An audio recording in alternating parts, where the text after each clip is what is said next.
Alors, voilà. Bonsoir Isabelle. Bonsoir Kevin. Pardon, bonsoir Ken. Ah, t'as eu Kevin, hein, t'as eu Kevin presque 2 heures aujourd'hui, hein, donc je comprends. Donc voilà. Écoute, parfait. Chouette qu'on se retrouve ce soir. Donc tu vas nous parler d'une thématique et d'un sujet hyper précieux. Comment faire face aux tempêtes émotionnelles de nos enfants. Donc et on sait qu'il y en a. Euh, donc c'est vraiment très chouette. Euh, Donc les personnes vont arriver tranquillement donc dans le groupe communauté des éco-acteurs. Elles pourront avoir accès donc à cette masterclass, hein, au replay directement dans le groupe. Elles pourront poser des questions aussi. Donc je le redis, hein, possibilité de poser des questions durant ce live. Peut-être avant de démarrer, moi je serais curieux de savoir finalement ce qui t'a amené aujourd'hui à décider de faire cette masterclass, à faire cette rencontre sur ce sujet-là. Parce que bon, voilà, hein, tu as plein de champs d'expertise, alors tu te présenteras après, mais pourquoi est-ce que tu as choisi ce sujet aujourd'hui? Alors pourquoi ce sujet? Eh bien tout simplement, alors déjà c'est un sujet quand même, c'est un des sujets phares quand on est parent. Comment faire face aux crises et aux tempêtes émotionnelles des enfants. Et parce que moi-même, en fait, j'en ai vécu beaucoup et j'en vis encore régulièrement. Parce que j'ai 3 enfants qui ont entre 4 ans et demi et 11 ans, qui Ok. sont tous les 3 hypersensibles, zèbres, précoces, 10, enfin voilà, et qui vivent des émotions très très fortes. Et du coup, des tempêtes émotionnelles, j'en ai vécu beaucoup dans ma vie de maman Hmm. et j'en vis encore. Et Ok. du coup, voilà, j'avais vraiment envie de partager euh, mes astuces. Alors, je dévoilerai pas tout ce soir, mais en tout cas, expliquer quand même quelques astuces et puis expliquer ce qui se passe en fait pour les enfants quand il y a des tempêtes émotionnelles. Voilà. Et qu'est-ce qu'on peut faire nous en tant que parents pour, pour mieux gérer ça, mieux le vivre et puis essayer de temporiser ce qui se passe chez nos enfants, quoi. Ok, super. En tout cas, merci beaucoup. Tu te présenteras un peu plus, hein, puisqu'aujourd'hui, ça fait partie de ton cœur d'activité, d'accompagner donc les mamans d'enfants hypersensibles principalement, mais pas que. Tu nous le diras dans un instant. Écoute, parfait, parfait, parfait. Alors, je regarde, hop, ici. Voilà. Écoute, on va pouvoir démarrer. Je vois que tu nous as préparé un support, donc je vais le mettre à l'écran. Et puis, on va pouvoir démarrer quand c'est OK pour toi. En tout cas, on peut y aller. Je te laisse dérouler ta présentation. Et puis, si on a des questions, voilà, en commentaire, je te ferai signe, hein, voilà, un moment ou un autre. Donc voilà, je te laisse y aller. Top. Ça marche, alors c'est parti. Alors, comment faire face aux tempêtes émotionnelles des enfants? Alors, je vais commencer par me présenter déjà. Donc, je suis Isabelle Petit-Demange, fondatrice de Des Mains pour Grandir. Je suis, donc, toutes ces petites images là me représentent parfaitement. Je suis du coup maman de 3 enfants, en couple avec mon mari depuis 17 ans. Donc, j'ai 3 enfants qui sont un peu plus grands que sur la photo là.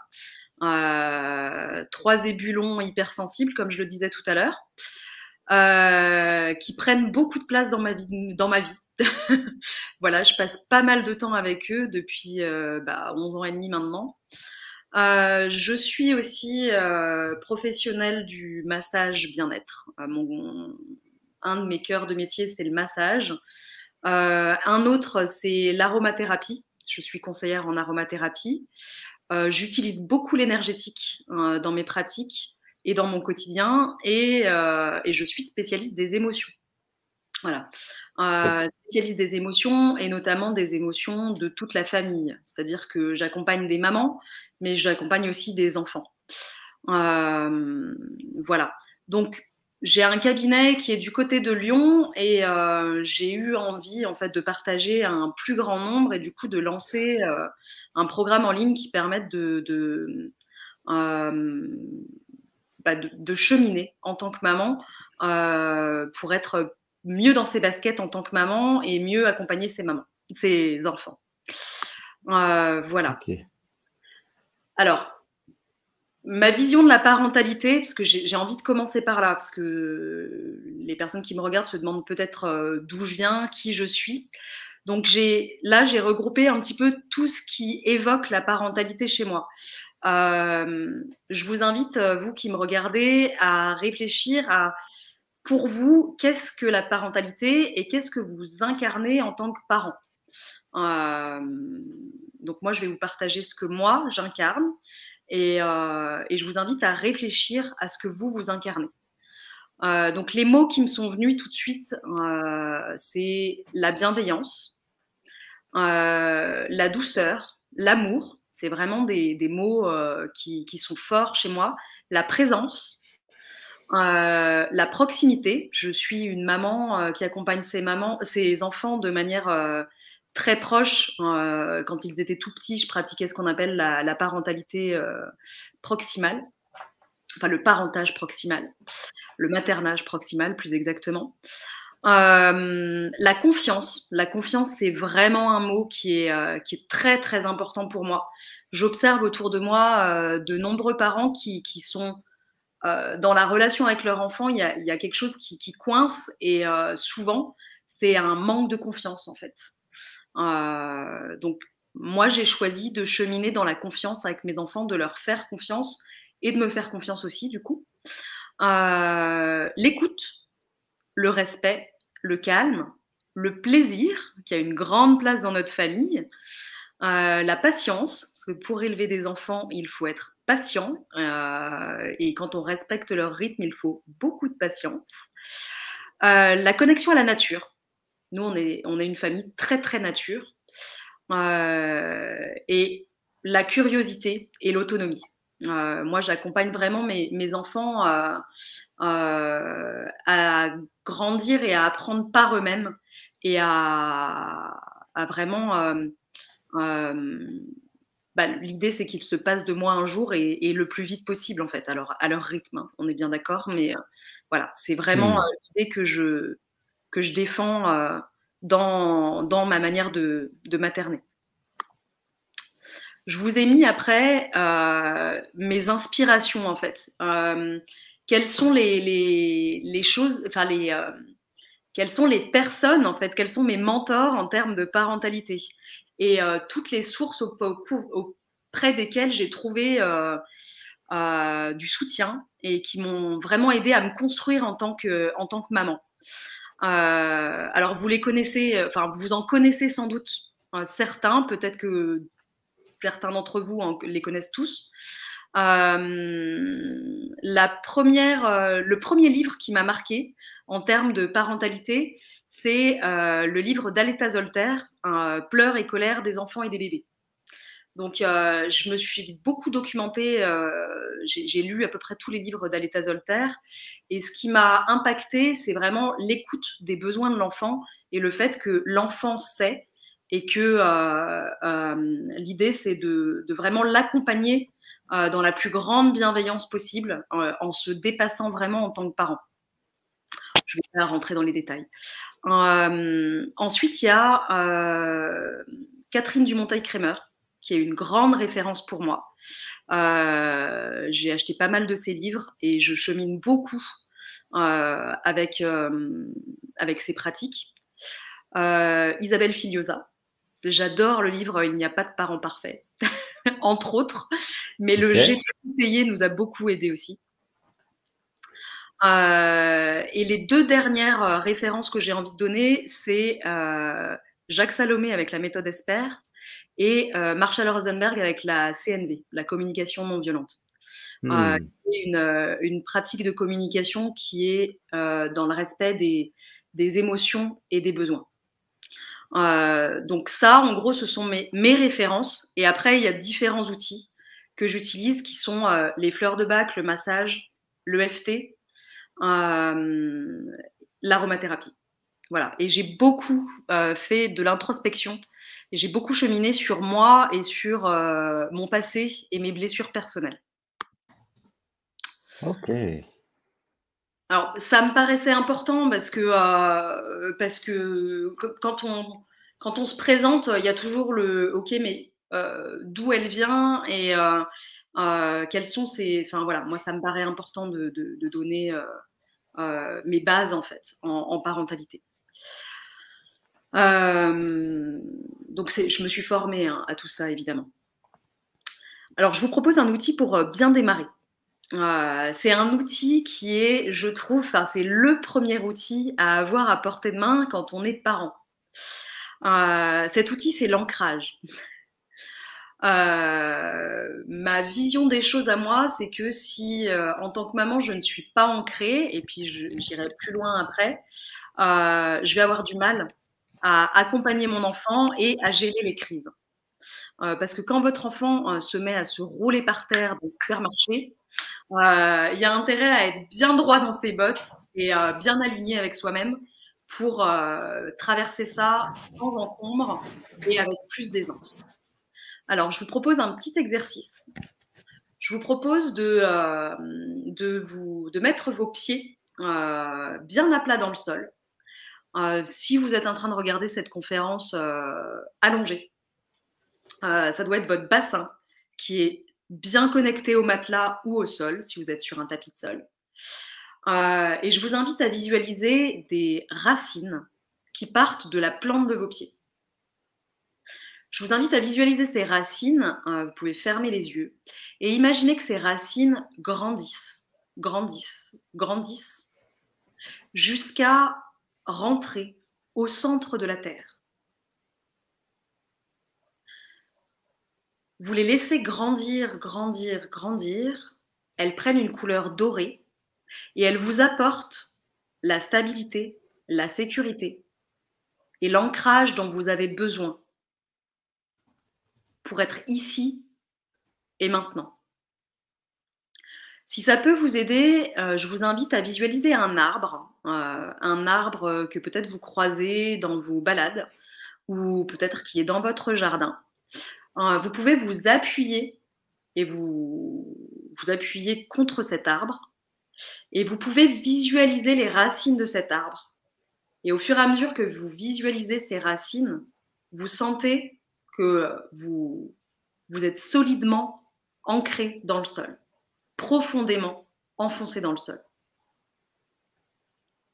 Je vous invite à faire circuler cette énergie dans tout votre corps, en partant de vos pieds, puis le long de vos jambes, dans votre bassin, dans votre ventre, jusqu'à votre cœur, votre gorge, votre front et au-dessus de votre tête. Et à visualiser cet alignement tête-pied qui vous permet de rester bien aligné, bien droite, en toutes circonstances. Et une fois que vous avez bien visualisé cet alignement et cet ancrage, je vous invite tout doucement à rouvrir les yeux, à revenir ici et maintenant.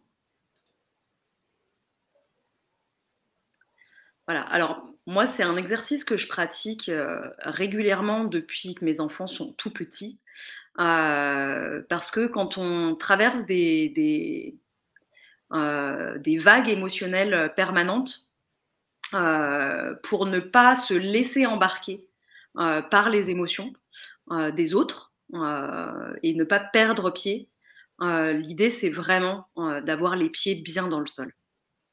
Donc c'est un des outils qui me paraît vraiment indispensable et nécessaire. Ok, top.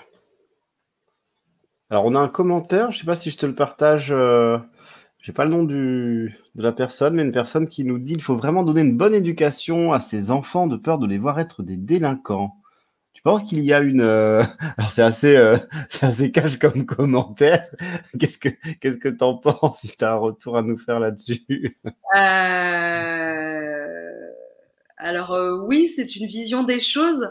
Après, voilà, moi j'ai une éducation de mes enfants, j'aime mieux dire accompagnement qu'éducation d'ailleurs, basée vraiment sur l'écoute et la bienveillance et la confiance et l'ouverture du cœur et l'amour. Et l'idée, c'est vraiment plus on s'ouvre à eux et plus on est dans l'écoute, plus cette confiance Et cette communication va s'installer entre nos enfants et nous-mêmes, et moins ils vont déraper, entre guillemets, dans la société. Alors, c'est ma vision des choses. Hmm. Après, bien avoir en tête que nous sommes les propres exemples de nos enfants. Donc, moi, je crois très fort que à partir du moment où on est nous-mêmes, bien ancrés, justement, bien alignés par rapport à nos valeurs, il n'y a aucune raison que nos enfants dérapent, eux. Voilà. Hmm. Évidemment, il faut poser des limites. Évidemment, il faut donner des bases saines et stables et fixes, et les limites sont vraiment nécessaires. Mais si ces limites sont correctement posées et qu'on trouve l'équilibre entre la pose de limites et l'espace de liberté qu'on laisse à nos enfants, il n'y a aucune raison que ça dérape. Voilà, ça c'est mon point de vue à moi. Je ne sais pas ce qu'en pense la Ok. personne qui a commenté, mais voilà. Bon, et non, écoute, tu peux continuer, hein, c'était un commentaire. Merci en tout cas pour ta réponse et pour ce commentaire. Je te laisse continuer. Alors, je vous pose une petite question. Est-ce que vos enfants sont plutôt du côté gauche, comme des anges, ou est-ce qu'ils sont plutôt côté démon? Donc, on est un peu ça, c'est peut-être Hmm. ce qu'on peut entendre par délinquant, à droite. Ah, ça Euh, dépend. Ça dépend des jours, ça dépend des heures, ça dépend des minutes. C'est ça, ça dépend des minutes. Parce que c'est vrai que les enfants sont les enfants sont dans l'instant. Donc, je crois que c'est ce que j'ai mis. euh, voilà, c'est ce que j'ai indiqué dans la diapo suivante. La palette émotionnelle d'un enfant sur une journée, mais c'est aussi la nôtre, hein. Ils vont traverser des peurs, des angoisses, du doute, de l'envie, de l'amour, de la haine, de la jalousie, du manque, de la solitude, de la fierté, de l'émerveillement, du bonheur absolu, de la joie intense et de la fatigue. Nos enfants traversent toutes ces émotions sur une journée. Du coup, il faut réussir à suivre. Le challenge Hmm. en tant que parent, c'est de suivre tout ça. Et quand on a des enfants qui vivent ça avec une intensité démesurée, enfin qui peut nous paraître démesurée, ça peut parfois laisser dans un profond désarroi. Alors comment on fait? Alors je voulais d'abord commencer, je voulais vous expliquer comment fonctionne le cerveau. Là, c'est un cerveau adulte, et donc il a 3 parties, ce cerveau. Vous avez la partie bleue, qui est le cerveau reptilien. Le cerveau reptilien, c'est le cerveau qu'on appelle reptilien, archaïque, instinctif. C'est celui qui va réagir sans réfléchir. C'est un peu comme l'homme de Cro-Magnon qui fuit devant le lion. Voilà. En gros, c'est ça. La partie rose, c'est le cerveau limbique. C'est celui qui gère et enregistre les émotions et qui garde en mémoire les souvenirs aussi. Et la dernière partie, qui est la plus grosse, là, vous voyez, c'est le néocortex, la partie verte. Le néocortex, c'est la partie du cerveau qui réfléchit, qui prend du recul, qui analyse. Alors, quand on est un adulte correctement constitué, on va dire, si tant est qu'il existe des adultes correctement constitués, enfin, j'entends ça parce qu'on a tous traversé des choses émotionnelles qui, du coup, font que des fois, ça dérape un peu aussi chez nous. Je ne sais pas vous, mais moi, des fois, ça m'arrive aussi de me laisser emporter par mes émotions. L'idée, en fait, c'est que le cerveau limbique va communiquer avec le néocortex, et c'est ce qui va faire que, par exemple, quand vous voyez une voiture s'approcher près de vous sur un trottoir, vous ne partez pas en sursautant ou vous vous jetez pas sur les roues de la voiture, parce que vous savez, il y a votre néocortex qui vous dit: tu es sur le trottoir, tu es en sécurité, la voiture ne va pas te foncer dessus. La voiture a son chemin, tu as le tien. Et tant que tu ne te jettes pas sous ses roues, tout va bien. En gros, voilà, je schématise, hein, je schématise grossièrement, mais c'est un petit peu ça qui se passe. Chez l'enfant, il y a la même chose, il y a ces 3 parties. Sauf que ce qu'il faut savoir, c'est que la partie verte, le néocortex, est en construction chez les enfants. Ce cortex préfrontal, il commence, et il commence seulement, à maturer entre 5 et 7 ans. Donc, rendez-vous compte, ça veut dire qu'avant 5 ans, l'enfant n'a pas de néocortex. Donc, il n'a pas la capacité de prendre du recul sur ce qu'il vit et sur ce qui se passe. C'est ce qu'il fait qu'en fait, l'enfant, lui, vit des émotions de manière très, très intense et de manière, on peut estimer que c'est de manière disproportionnée. En fait, l'enfant, il réagit avec la partie bleue, le cerveau reptilien. Et c'est ce qui fait que notre enfant, il va se rouler par terre, hurler, jeter des choses, taper, ou au contraire, quand il est tout content, il va sauter dans tous les sens. Et nous, ça nous dépasse en fait en tant qu'adultes. Souvent, ça nous dépasse. On ne comprend pas. On se dit mais qu'est-ce que c'est que ça? Voilà. Et en fait, c'est que notre enfant n'a pas la capacité de réguler les choses avant 7 ans. Voilà. Et la maturation du néocortex, elle met 25 à 30 ans à se faire.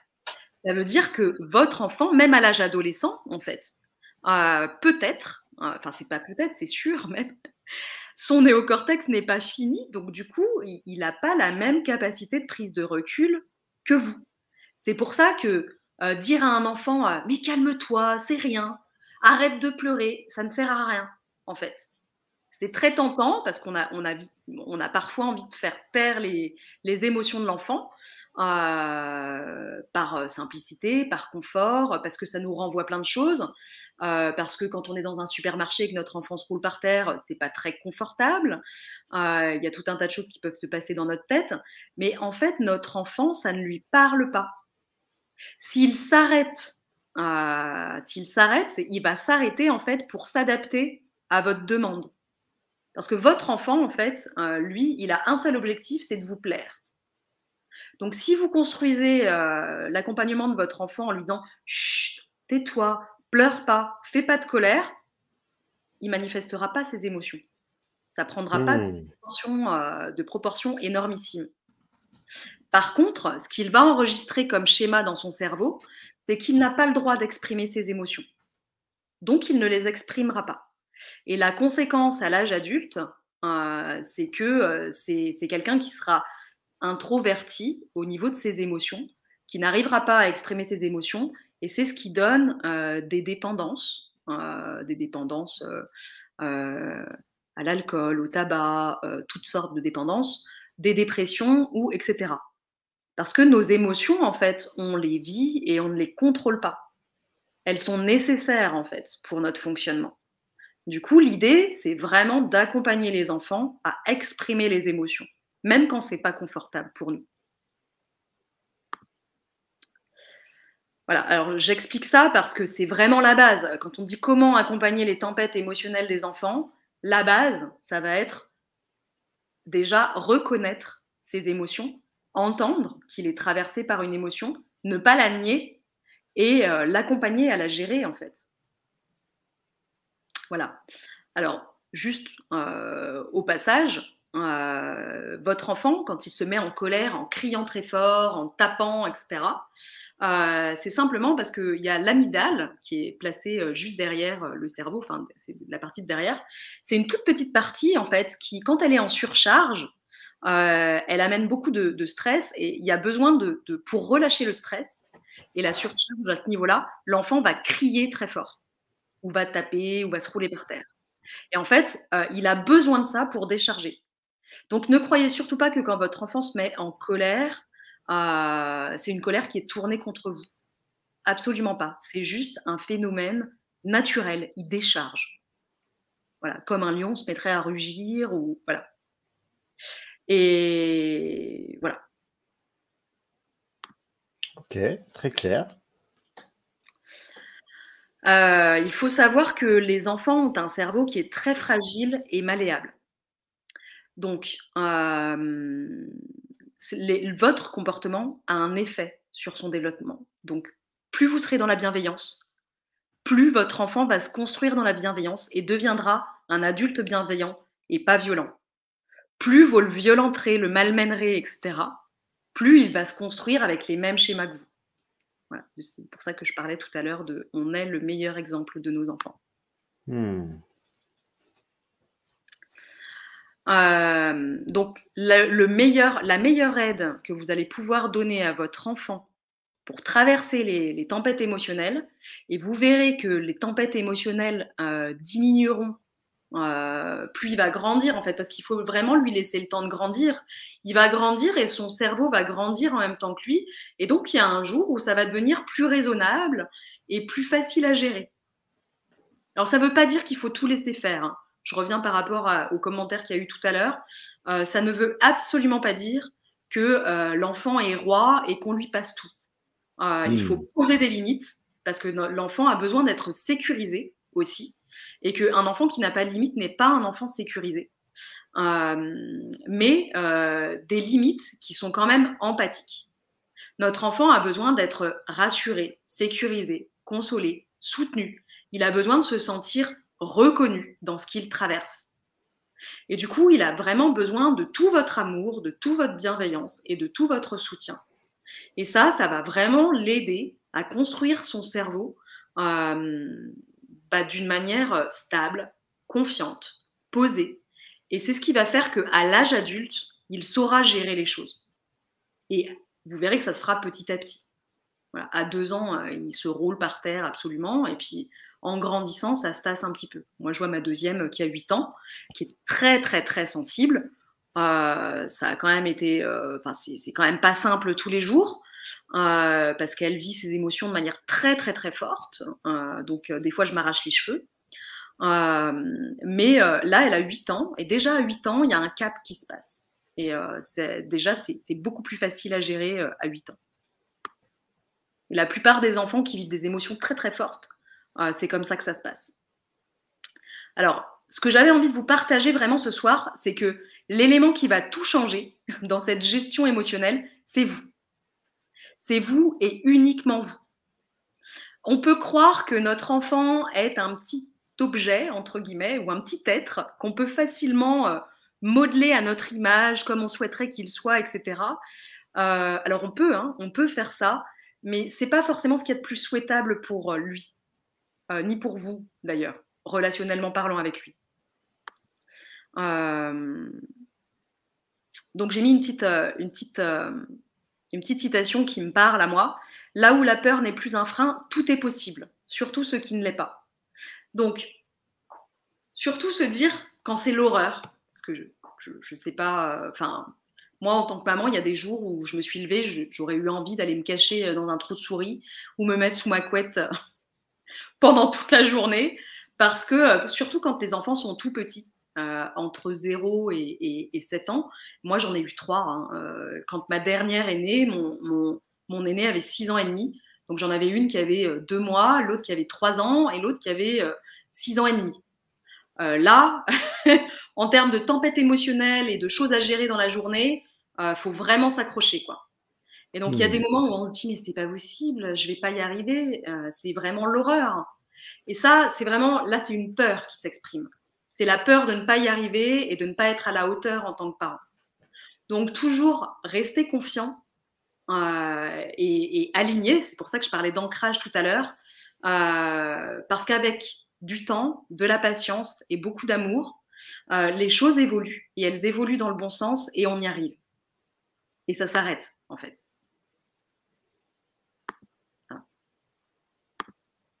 Hop. Alors, l'autre élément qui me tient très à cœur, moi, c'est l'amour. Donc, l'amour de soi est d'aimer ce que vous êtes et non ce que vous souhaitez être. Donc là, c'est pareil, je vous ai mis 2 petites colonnes. À gauche, vous avez la maman complètement désespérée, qui n'en peut plus, qui craque, qui est débordée entre les émotions de ses enfants et ses propres émotions. À droite, c'est la maman idéale. Moi, des fois, quand les gens arrivent à la maison, je leur dis « Oui, aujourd'hui, j'ai joué à la maman idéale. » Ça, c'est quand la maison est super rangée, que j'ai fait un gâteau pour le goûter et que mes enfants sont sages comme des images, assis sur le canapé en train de dessiner et de colorier ou de bouquiner. Donc ça, c'est la vision idéale de la maman idéale qu'on aimerait être tous les jours. Et des fois, on a l'impression que d'autres sont comme ça. Mais en fait, bon, voilà, moi je dis toujours, faut pas se leurrer. On traverse tous en tant que parents la colonne de gauche qui est le désespoir par moment où il y en a partout, où il faut gérer ces multiples casquettes et où on se dit oh, c'est pas possible quoi. Voilà. Donc l'idée c'est vraiment de se connecter à son cœur et de se connecter sur qui on est et où on en est et pas idéaliser quelque chose. Ne pas se mettre la pression et ne pas vouloir être une icône qu'on ne peut pas être en fait. Alors j'ai envie de vous poser quelques questions aussi. En tant que maman, est-ce que vous pouvez situer votre stress sur une échelle de 1 à 10? 1 étant le je ne suis pas stressée du tout et 10 étant je suis en burn-out, quoi, quasiment. Ensuite, je vous invite à estimer aussi votre niveau de fatigue sur une échelle de 1 à 10. Et petite question, à quand remonte votre demi-journée repos seule? Seule, sans enfant, sans mari, loin de tout. À vous faire masser ou à aller marcher dans la forêt ou à vous baigner au bord de la mer, enfin comme vous voulez. Mais à quand ça remonte, cette demi-journée? Et combien de temps avez-vous pris aujourd'hui pour vous? Moi, souvent, quand je regarde mes journées, je me rends compte que dans ma journée, je n'ai même pas pris 5 minutes pour moi. Même pas 5 minutes. Et combien de choses, à la fin de la journée, il reste sur votre to-do list? Et est-ce qu'aujourd'hui, vous vous êtes fait plaisir? Alors, si je pose toutes ces questions, c'est vraiment, vraiment pour poser le fait que le centre, c'est nous. Donc, à partir du moment où on a pris un peu de recul, un peu de temps pour nous et qu'on a pris le temps de se recharger, alors les tempêtes émotionnelles prennent moins de place parce qu'on est plus disponible pour les gérer. Et ça, moi, c'est vraiment le point central, en fait. Alors, vous me direz, c'est peut-être pas simple à mettre en place, c'est peut-être pas facile tous les jours, mais 5 minutes, franchement 5 minutes parfois. Je ne demande pas qu'on commence par 2 heures, hein, mais commencez juste par 5 minutes. Fermez les yeux et se recentrer.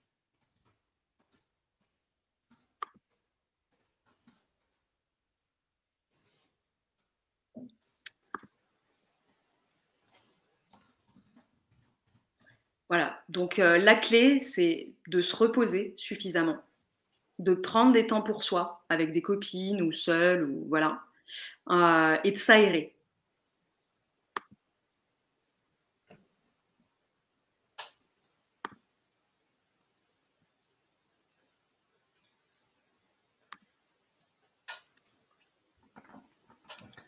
On nous parle de l'importance, avant que tu t'ailles sur la suite, on nous parle de l'importance de remplir son réservoir. C'est ça. Ouais, c'est ça. C'est un peu ce dont tu nous parles. Ouais, c'est le terme exact, effectivement. C'est l'importance de remplir son réservoir. Parce que on dit souvent que les enfants, en fait, quand ils explosent, c'est que leur réservoir n'a pas été plein.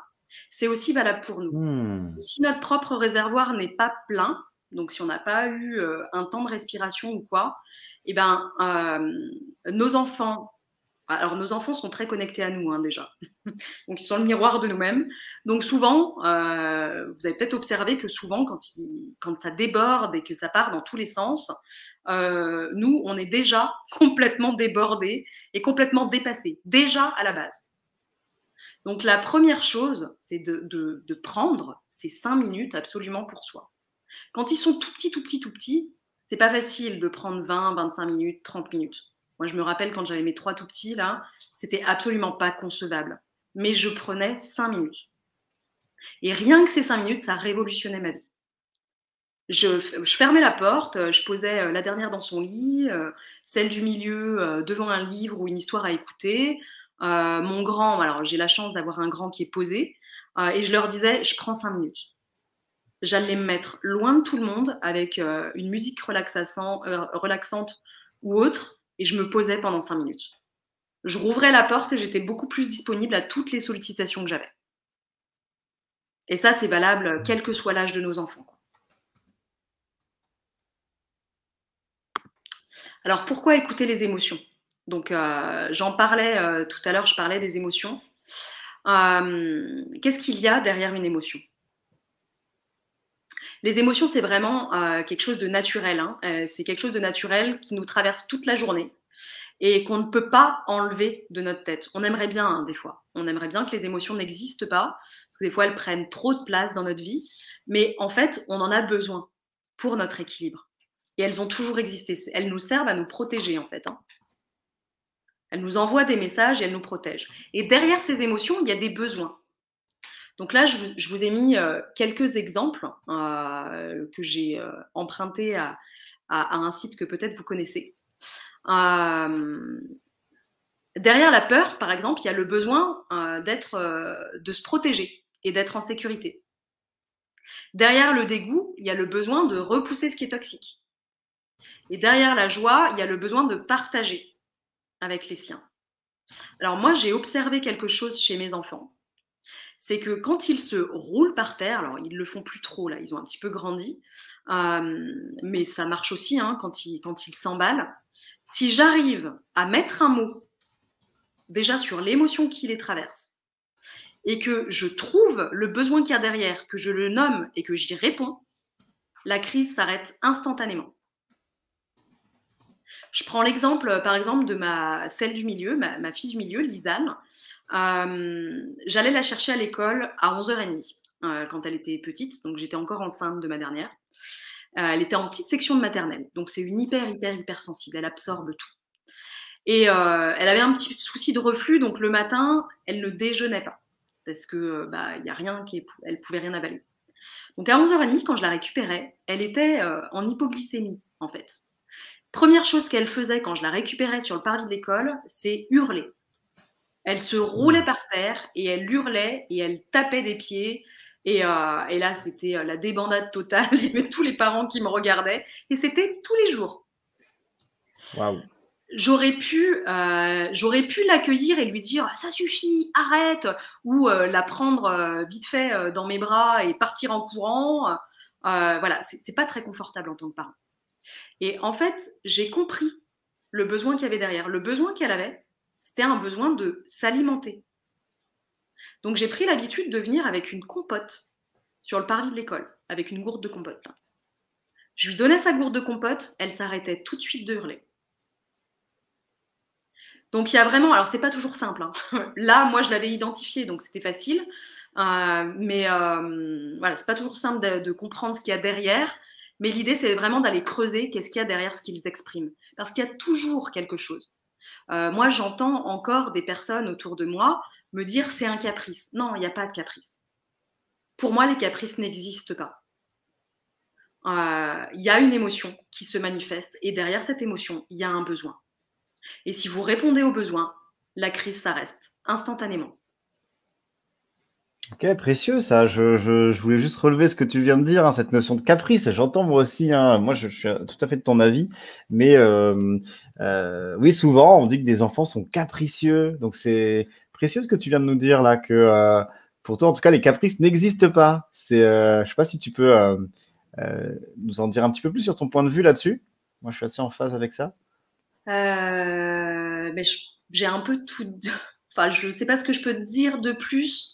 C'est-à-dire que ce que les gens appellent caprice, en fait, c'est qu'ils ont l'impression que l'enfant nous manipule. C'est-à-dire que pour eux, un enfant qui tempête, un enfant qui vient réclamer quelque chose, c'est un enfant qui profite. Voilà, il va réclamer de l'attention ou il va réclamer à manger alors que c'est pas l'heure de manger. Voilà, parce qu'on voudrait que nos enfants fonctionnent exactement comme nous, on aimerait qu'ils fonctionnent.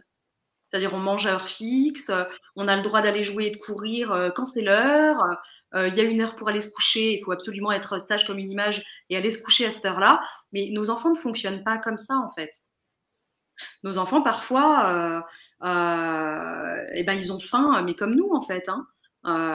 Vraiment, il faut se connecter à soi et se demander si ce qu'on demande à nos enfants, on se le demanderait à nous-mêmes, en fait. Donc moi, des fois, quand j'ai pas très bien déjeuné le matin, à 10h, j'ai faim. J'ai une petite fringale. Ben, qu'est-ce que je fais? Alors moi, je travaille à la maison, mais du coup, je vais à la cuisine et puis j'ouvre le placard et puis je prends des petits fruits secs ou alors un fruit ou des fois un gâteau ou un petit morceau de pain ou voilà. Ça me viendrait pas à l'idée de me dire, eh oh, c'est pas l'heure de manger quoi. Ouais. Voilà. Et ben voilà, c'est pareil pour l'enfant. C'est la même chose. C'est-à-dire que lui, s'il se met à crier, parce que lui, en fait, sa manière de s'exprimer, ça va être de crier. Parce que l'enfant de 2 ans et demi ou même de 4 ans et demi, il n'arrive pas toujours à exprimer ce dont il a besoin. Donc du coup, il va s'énerver. Il va vite s'énerver. Et là, on se dit, tu fais un caprice. Non, il ne fait pas un caprice. Il est en train d'exprimer quelque chose. Et il n'arrive pas à le verbaliser. Donc nous, notre rôle, c'est de l'aider à verbaliser. Et pour l'aider à verbaliser, ça veut dire ne pas être dans le jugement. Ça veut dire rester dans l'observation. Et faire des suppositions. Parce que des fois, enfin moi je me suis vue faire ça avec mes enfants. Est-ce que tu as soif? Est-ce que tu as besoin d'aller aux toilettes? Est-ce que tu as besoin d'un câlin? Est-ce que tu es fatigué? Et puis je faisais toute la liste jusqu'à ce que je tombe sur la bonne chose, quoi. Donc je sais pas ce que je peux dire plus par rapport aux caprices. Non, c'est très Voilà. clair. C'est très clair. Merci beaucoup d'avoir enrichi un peu les choses. Top. Voilà. En tout cas, nos enfants ne sont pas des mini adultes, quoi. Ça, c'est un concept qu'il faut s'enlever aussi.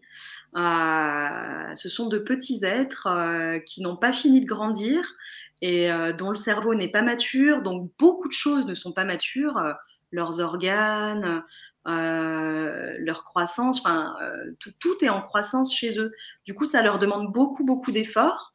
Et pour moi, ça n'est pas la peine, c'est peine perdue d'attendre d'eux qu'ils soient comme des adultes, quoi.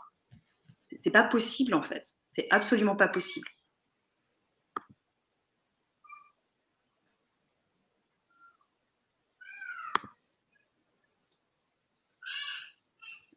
Voilà, donc je viens de le dire. Concrètement, ça veut dire écouter l'enfant avec bienveillance et empathie, mettre des mots sur les choses, prendre le temps, parce que c'est sûr que quand on n'a pas le temps, on ne peut pas faire tout ça. Et apprendre à extérioriser. Alors apprendre à extérioriser, c'est autant mettre des mots sur ce qui nous traverse que extérioriser par le corps. Il faut savoir que les émotions, elles s'engramment dans le corps en fait. Donc quand il y a une accumulation émotionnelle, il va se passer quelque chose dans le corps. Donc bouger, aller marcher, aller se connecter à la nature, ou courir, ou n'importe quoi, enfin faire un jeu, ou etc. Être en mouvement, ça va être une manière d'extérioriser aussi les émotions. Et toutes ces choses-là, si on les met en pratique avec nos enfants, vont contribuer à diminuer les tempêtes émotionnelles, ou à les réduire en tout cas.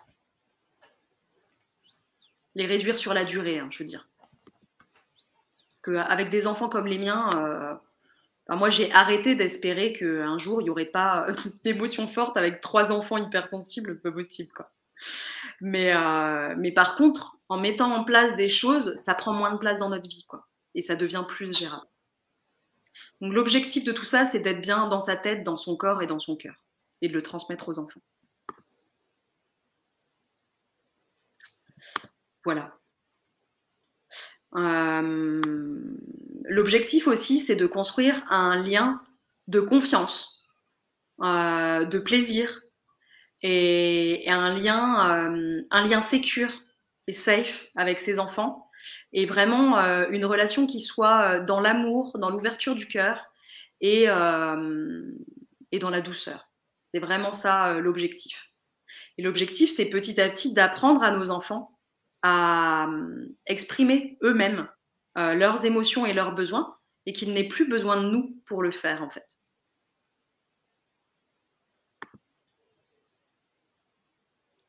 Voilà. Je ne sais pas s'il y a des questions du coup par rapport à ça. Moi j'ai terminé. Après, je peux pour aller plus loin, mais voilà, Ken, tu me dis, Ouais. je peux Ouais. présenter ma proposition derrière, mais peut-être qu'il y a des questions. Là, moi j'en ai fini pour cette partie-là. Je ne sais pas s'il y a des questions. Ok, bah écoute, est-ce que ceux qui sont en live ont des questions ou un mot à partager à Isabelle? Voilà, je sais effectivement. Donc Isabelle, aujourd'hui en tout cas, tu es tu proposes aussi aux mamans qui le souhaitent donc de les accompagner donc à distance, hein, donc même si tu nous as expliqué que tu étais du côté de Lyon, voilà, tu peux quand même accompagner les mamans de toute la France et au-delà, à partir du moment où elles auront une connexion Internet. Voilà. Est-ce qu'il y a des questions, des réactions par rapport à ce que Isabelle nous a partagé pendant ces 40-45 premières minutes? S'il n'y a pas de questions, moi je suis, en tout cas là, j'ai rien dans le chat, en commentaire. Donc, écoute, ça peut être chouette effectivement que tu nous partages un petit peu ce que tu as proposé aujourd'hui aux mamans qui seraient intéressées, qui ressentiraient l'envie, le désir d'être accompagnées pour mieux vivre leur relation avec leurs enfants. Donc, ouais, avec plaisir pour découvrir ça. Dis-nous tout. Alors, ce que je propose aux mamans que ça intéresse, donc le programme que j'ai créé s'appelle Mes émotions et moi. L'idée, c'est de transformer sa vie de maman, d'enfant extraordinaire et hypersensible, en seulement 5 mois. C'est un programme en 5 mois. Alors, pourquoi je dis extraordinaire? Parce que les enfants, ce que j'appelle extraordinaires, ce sont les enfants qui sont hyperactifs, les enfants qui sont précoces, les enfants qui sont hypersensibles, les enfants qui ont des 10 ou enfin voilà, tous les enfants qui vont avoir des spécificités. Donc, je vous propose un accompagnement qui démarre en janvier 2022.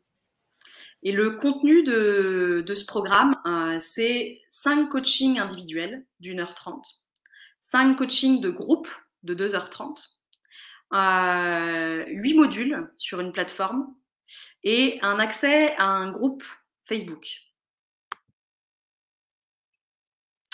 Avec ça, vous avez des bonus, l'accès à une autre formation qui est en lien avec l'aromathérapie, la formation Émotions Zen, parce que moi j'accompagne beaucoup les émotions avec l'aromathérapie et j'ai construit un programme qui met en lien les émotions et les huiles essentielles.